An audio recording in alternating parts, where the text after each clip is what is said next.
నమస్తే, welcome to CVR. నేను మీ స్వప్న. AI, artificial intelligence, దీని యొక్క ప్రయోజనాలు ఏంటో ఇప్పుడు ప్రపంచం అంతా కూడా మాట్లాడుకునే పరిస్థితి వచ్చింది. ఒకప్పుడు టెక్నాలజీ అంటే సాఫ్ట్వేరు లేకపోతే ఇతర రంగాలు, కానీ ఇప్పుడు అడ్వాన్స్డ్గా మనం ముందుకు వెళ్తున్న నేపథ్యంలో ఆర్టిఫిషియల్ ఇంటెలిజెన్స్ మన జీవితాల్లో భాగమవుతుంది. ముఖ్యంగా అత్యంత క్లిష్టమైన పరిస్థితులను ఛేదించడానికి ఏఐ అడ్వాన్స్ టెక్నాలజీ ఎంతగానో ఉపయోగపడుతుంది. ముఖ్యంగా మెడికల్ రంగంలో అద్భుతాలను సృష్టిస్తుంది అని చెప్పడానికి ఇదొక ప్రధాన నిదర్శనంగా నిలుస్తుంది ఈ కేసు. అయితే కవలలను ఎంతో శ్రమించి ఏఐ అడ్వాన్స్ టెక్నాలజీతో విడదీశారు. ఇద్దరు పసికందులకు స్వేచ్ఛని ప్రసాదించారు. ఇక్కడ మనం చూడొచ్చు, ఏఐ సాయంతో అద్భుతమైన వైద్య విజయం. తలలో అతుక్కుని జన్మించిన కవలలను విజయవంతంగా విభజించారు. కవలల పరిస్థితి ఈ విధంగా ఉంటే, ఇక్కడ మెర్సీ, గుడ్నెస్ అనే ఈ ఇద్దరు కవలలు పుట్టకతోనే కలిసి పుట్టారు, తల్లి గర్భంలోనే. అయితే బయటకు వచ్చిన తర్వాత వారిద్దరూ కూడా కలిసే బతుకుతున్నారు. గతంలో ఇలాంటి కేసులు అనేకమైనవి చూసాం. ముఖ్యంగా మన తెలుగు రాష్ట్రాల్లో, తెలంగాణలో మనం మాట్లాడుకోవాలంటే వీణావాణి కేసు మనకి సుపరిచితమే. ఇద్దరూ కూడా అవిభక్త కవలలు అంటారు వీరిని. వీరు తలల అతుక్కొని జన్మిస్తారు. అందులో మెదడుతో పాటు మెదడులోని నరాలు కూడా కలిసి ఉంటాయి. సో ఈ ఆపరేషన్ చేయడం అనేది, ఈ సర్జరీ చేయడం అనేది ప్రపంచంలోనే అత్యంత క్లిష్టమైన సర్జరీగా దీన్ని అభివర్ణిస్తారు. మరి అలాంటి సర్జరీ ఇక్కడ మెర్సీ, గుడ్నెస్ కేసులో చాలా విజయవంతంగా ఇక్కడ ఆ కేసులను అనేవి ఇక్కడ ఛేదించడం జరిగింది. ఇక్కడ మనం వారి ఫొటోస్ మనం ఇక్కడ చూడొచ్చు. శస్త్రచికిత్సకు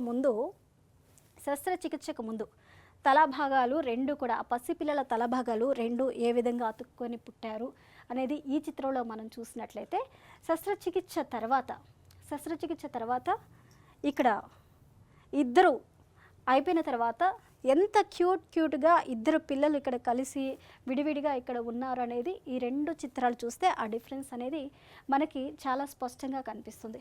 అయితే ఇక్కడ నైజీరియాకు చెందిన మెర్సీ, గుడ్నెస్ అనేవాళ్ళు కవలలు. వాళ్ళిద్దరి పేర్లు అవి. ఇక తలలో అతుక్కుని జన్మించారు. మెదడులోని నరాలు, రక్తనాళాలను పంచుకున్నారు. అలాగే అత్యంత ప్రమాదకరమైన క్లిష్టమైన సర్జరీ అవసరం అవుతుంది అంటూ కూడా వారి తల్లిదండ్రులకు వీరు పుట్టిన తర్వాత వైద్యులు చెప్పారు.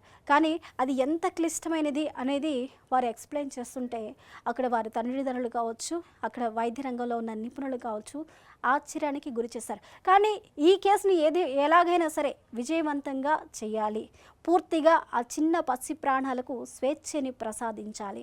అదేవిధంగా అందుబాటులో ఉన్న ఏఐ టెక్నాలజీని వాడుకొని ఈ అవిభక్త కవలల్ని సురక్షితంగా విడదీసి వారికి స్వేచ్ఛని ఇవ్వటం ఎలా అనే దానిపై అనేకమైన పరిశోధనలు చేస్తారు, పరిశీలనలు చేస్తారు.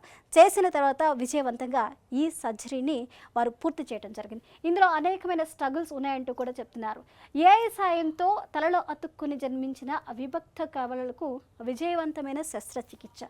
ఆర్టిఫిషియల్ ఇంటెలిజెన్స్ అంటే ఏఐ సాయంతో సర్జరీని ముందుగానే ప్లాన్ చేశారు. ప్రపంచంలోనే అత్యంత క్లిష్టమైన మెదడు శస్త్రచికిత్సలో ఇది ఒకటి. ఆధునిక టెక్నాలజీలో వైద్యులు విజయం సాధించారు. అంటే ఇది చారిత్రాత్మక విషయంగా అభివర్ణిస్తూ ఉన్నారు. మానవత్వానికి, సాంకేతికతకి ఇది నిదర్శనంగా చూస్తున్నారు. ఇంత క్లిష్టమైన ఈ సర్జరీని ఎంతో ఓపికతో, సహృదయంతో, మానవతా దృక్పథంతో వైద్యులు ఎంతో శ్రమించి ఈ యొక్క సర్జరీని పూర్తి చేస్తారు. ఇందులో అడ్వాన్స్ టెక్నాలజీతో పాటు ఇక్కడ ఎంతోమంది ప్రపంచంలోనే అత్యంత క్లిష్టమైన సర్జరీస్ ఏవైతే ఉన్నాయో వాటిని బ్రెయిన్కు సంబంధించిన సర్జరీస్ అంటారు. సో అది ఒకటి కాదు, ఇద్దరు కవలలు, అది కూడా పసిపిల్లలు, చిన్నారులు, నెలల వయసు ఉన్న పసిపిల్లలకి ఒక సర్జరీ చేయాలంటే దాంట్లో అనేకమైన ఎలిమెంట్స్ మనం తీసుకోవాల్సి వస్తుంది. వాళ్ళకి అనెస్థీషియా ఇవ్వాలి, వాళ్ళకి ఏ స్థాయిలో ఇస్తే వారికి ఇబ్బంది లేకుండా ఉంటుంది అని చూడాలి. అదేవిధంగా ఆ తర్వాత పసిపిల్లల్ని ఒక్కొక్క సర్జరీ ఒక్కసారిగా అయ్యేది కాదు, దశల వారీగా ఈ సర్జరీని కొనసాగించాలి. అలాంటప్పుడు సైడ్ ఎఫెక్ట్స్ ఏమీ రాకుండా చూడాలి.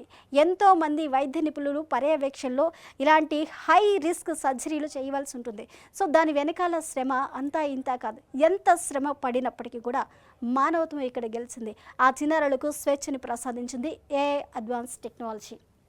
అలాగే ఇక్కడ ముందుగానే రిహార్సల్స్, ప్రపంచవ్యాప్తంగా 60 మందికి పైగా నిపుణుల భాగస్వామ్యం, వర్చువల్ మోడల్స్పై పలుమార్లు సర్జరీ ప్రాక్టీస్, ప్రతి దశను ముందుగానే అంచనా వేసిన వైద్య బృందం, ప్రమాదాలను గణనీయంగా తగ్గించిన టెక్నాలజీ.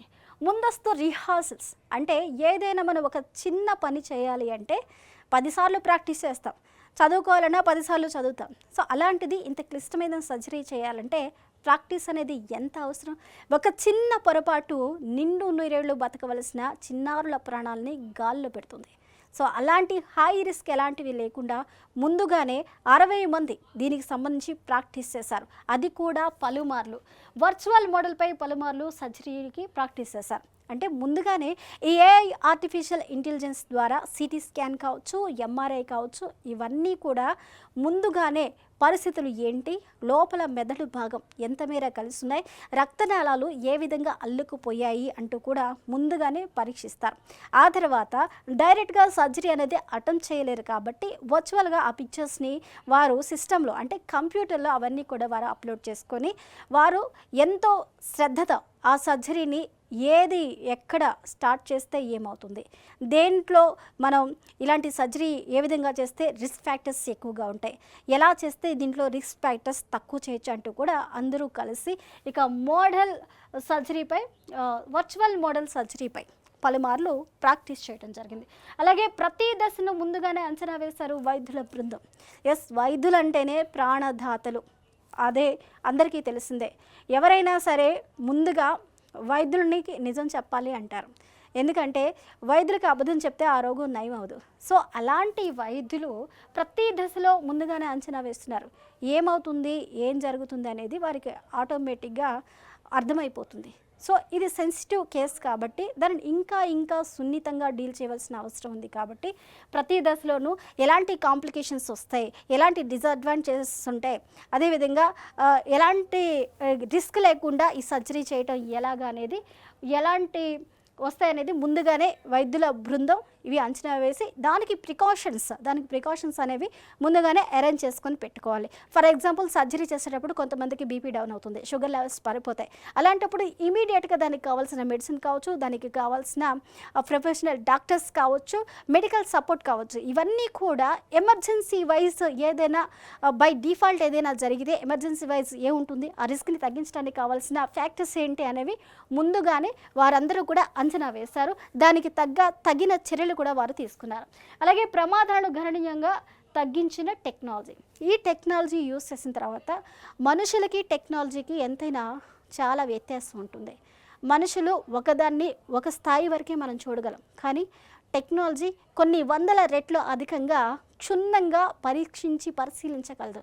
సో ఆ టెక్నాలజీని ఉపయోగించి ఇక్కడున్న రిస్క్ని తగ్గించే ప్రయత్నం చేశారు ఇక్కడ డాక్టర్స్. అలాగే ఏఐ 3D టెక్నాలజీ పాత్ర. ఏఐ ద్వారా మెదడు స్కాన్లు విశ్లేషణ, 3D మోడలింగ్తో మెదడు నిర్మాణం రూపొందించారు. వర్చువల్ రియాలిటీ, మిక్స్డ్ రియాలిటీని వినియోగించారు. సర్జరీకి ముందే పూర్తి ప్రణాళిక సిద్ధం చేశారు. టోటల్గా ఏఐ 3 టెక్నాలజీ పాత్ర. మెదడులో స్కాన్లు ఏవైతే 1కి 100 స్కాన్లు చేస్తారు, ఆ స్కాన్లు క్షుణ్ణంగా ఏఐ 3Dలో తీసి వాటిని క్షుణ్ణంగా పరీక్షించారు. ఏ నరం ఎక్కడ కనెక్ట్ అయ్యి ఉంది, దేనిని కట్ చేస్తే ఇక్కడ ఇబ్బంది కలుగుతుంది, ఎలాంటి ఇబ్బంది లేకుండా న్యూరో ప్రాబ్లమ్స్ లేకుండా వీరిని ఏ విధంగా విడతీయొచ్చు అనేది ఆ 3D స్కాన్స్లో ఏఐకి సంబంధించి వారు క్షుణ్ణంగా పరిశీలించారు. అండ్ 3D మోడలింగ్తో మెదడు నిర్మాణాన్ని రూపొందింపు. 3D మోడలింగ్ మెదడు నిర్మాణం ఎలా ఉంటుంది, ఆ నిర్మాణానికి తగ్గట్టు ఆ 3D ప్లానింగ్లో దానిని నిర్మించారు అని చెప్తున్నారు. అలాగే వర్చువల్ రియాలిటీ, మిక్స్డ్ రియాలిటీ వినియోగం.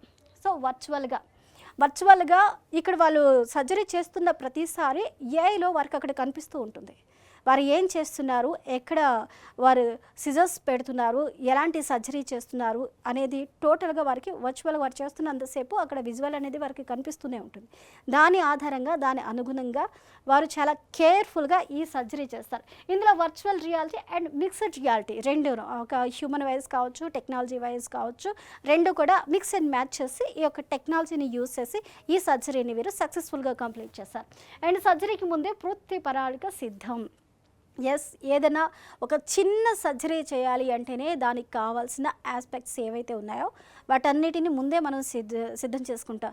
లైక్ ఫర్ ఎగ్జాంపుల్ మనం చూసుకున్నట్లయితే చిన్న చిన్న సర్జరీలకి సిజర్స్ కావచ్చు, లేకపోతే హ్యాండ్ గ్లౌజెస్ కావచ్చు, శానిటేషన్ కావచ్చు, అలాగే అక్కడున్న డాక్టర్స్ కావచ్చు, అనెస్థీషిస్ట్ కావచ్చు, ఇలా కావాల్సిన మెడిసిన్స్ అండ్ మెడికల్ సపోర్ట్ మొత్తం కూడా ఆక్సిజన్తో సహా మనం అరేంజ్ చేసుకుంటాం. ఇది జనరల్లీ నార్మల్గా చిన్న చిన్న సర్జరీస్కి. కానీ ఇలాంటి high risk and complicated surgeries మనం చేసేటప్పుడు మరి ఎంత జాగ్రత్తగా ఉండాలి. సో ఏ చిన్న పొరపాటు జరిగినా కానీ చిన్నారి ప్రాణాలు పోయే అవకాశాలు ఉంటాయి.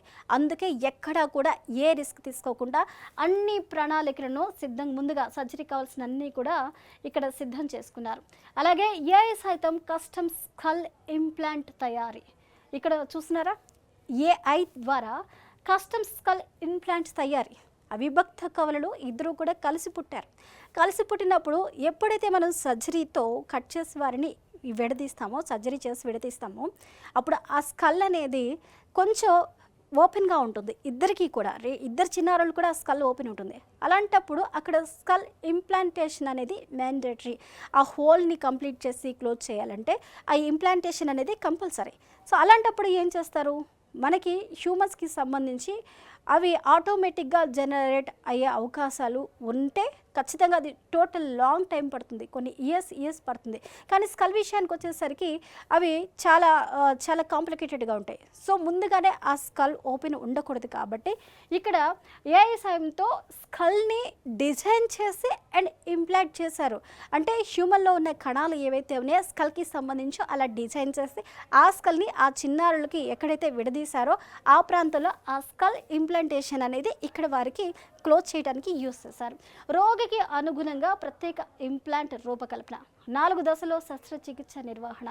టోటల్గా ఈ స్కల్ అనేది ఆ పసి పిల్లలకి ఇక్కడ 3D మనం మాట్లాడుకున్నట్లు ఇక్కడ 3Dలో ఏవైతే ఆ స్కల్ ఎలా డిజైన్ చేయాలి, ఎంత మేర ఏ యాంగిల్లో ఉంది, ఏ షేప్లో ఉంది, ఏ విధంగా అయితే అక్కడ సెట్ అవుతుంది అనేది డిజైన్ చేసి ఆ రోగికి అనుగుణంగా ఈ ప్రత్యేక ఇంప్లాంటేషన్ రూపకల్పన అయితే ఇక్కడ నిపుణులు చేయడం జరిగింది. అండ్ 4 దశల్లో ఈ శస్త్రచికిత్స నిర్వహించారు. ఎస్, ఏదైనా ఒక అతి పెద్ద శస్త్రచికిత్స చేయాలి అంటే ఫస్ట్ అటెంప్ట్లోనే పూర్తిగా అది అవ్వదు. దాన్ని మార్చాలి అంటే దశల వారీగా ఈ శస్త్రచికిత్సలు అనేవి చేయించవలసి వస్తుంది. ఫస్ట్ కొంతమేర ఒక సర్జరీ అవుతుంది, ఆ తర్వాత 2, 3, 4 అంటే ఈ సర్జరీ ఓవరాల్గా కంప్లీట్ అవ్వడానికి 4 దశలు తీసుకుంది. ఈ 4 దశల్లో మొత్తం సుమారు 40 గంటల పాటు ఈ ఆపరేషన్ అనేది చేయటం జరిగింది. అలాగే అబుదాబిలోని షేక్ ఖలీఫా మెడికల్ సిటీలో ఈ శస్త్రచికిత్స జరిగింది విజయంగా. అదేవిధంగా ఇద్దరు చిన్నారులు విజయవంతంగా కోలుకున్నారు. ఎలాంటి న్యూరోలాజికల్ లోపాలు లేకుండా ఆరోగ్యంగా మారారు. చికిత్స అనంతరం స్వదేశానికి తిరిగి వెళ్ళారు. ఇది కదా మనకి కావాలి. టోటల్గా ఇక్కడ అబుదాబిలో షేక్ ఖలీఫా మెడికల్ సిటీలో ఈ శస్త్రచికిత్స అనేది సుమారు 40 గంటల పాటు శ్రమించి ఈ శస్త్రచికిత్స నిర్వహించారు. ఇందులో 60 మంది వైద్యులు పాల్గొన్నారు. దీనికి పలుమార్లు వర్చువల్గా వారు ఈ సర్జరీని ప్రాక్టీస్ చేసుకున్న తర్వాత ఈ కార్యక్రమానికి వారు శ్రీకారం చుట్టారు.